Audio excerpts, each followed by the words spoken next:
Okay. I would like to make a comment to the last presentation by Dr. Matrakos. I completely agree with you that the cytoreductive procedures are a very important part in the treatment and that surgery should be applied early and this should be considered always. However, there are two things I would like to add. First of all, biotherapy.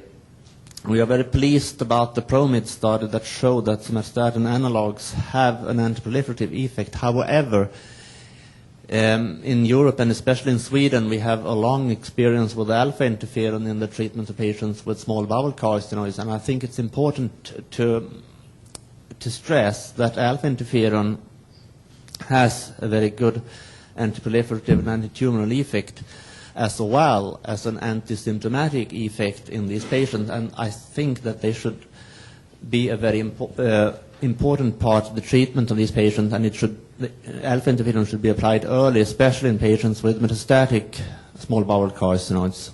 The other comment I have to make is about chemotherapy.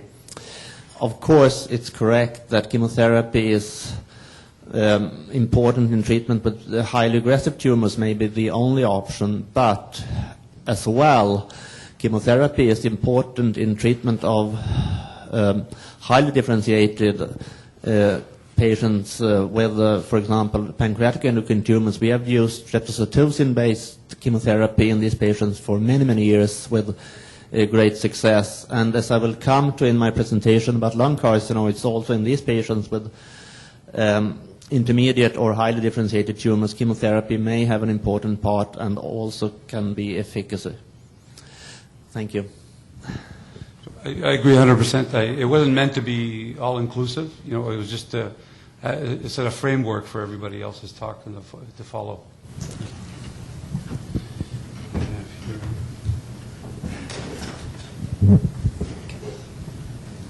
think this one is for you.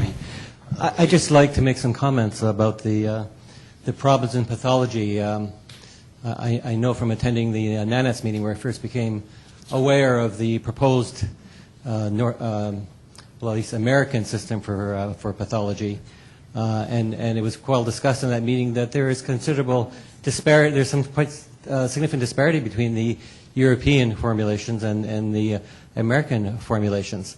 I think when I heard and saw some of the details of the American one, I was rather concerned because the formulation they came up with is really trying to fit this in to previous staging systems. The European one it had its second iteration in 2005. It's probably going to undergo further iterations and really dealt with much more of the factors that we believe are strong prognostic factors. We do have a Canadian consensus group, which is now awaiting the publication of our second Canadian consensus guidelines. It did have pathological input, and we are recommending that the European formulation is the one that we're going to continue in practice until we meet and can be persuaded that there's some advantage or benefit to the American ones. To my knowledge, there has been no validation attempts made on that, whereas there has been for the ENETs in the European. So until we get such data, I'm not going to be supporting the American formulation. Other than it may be interesting to report and see what happens. I'm still going to be at my pathologist coercing them to get the data that I need to get the European formulation. I think there's a question here regarding KI. So the question is, what does it mean when your KI 67 is a negative number? And it means that somebody put a line there where it shouldn't be, because it's it can't be negative. It's either 0 or more. So it's perhaps the KI-67 where you're looking, right? Am I right? I think so, because like we said, like I said, you're counting the number of cells which have the nuclear staining, and so either they have it or they don't. So you can only go down to 0. You really can't have a negative number. So it's probably a mistake in the report or a typing error. The last question before Maureen has an announcement.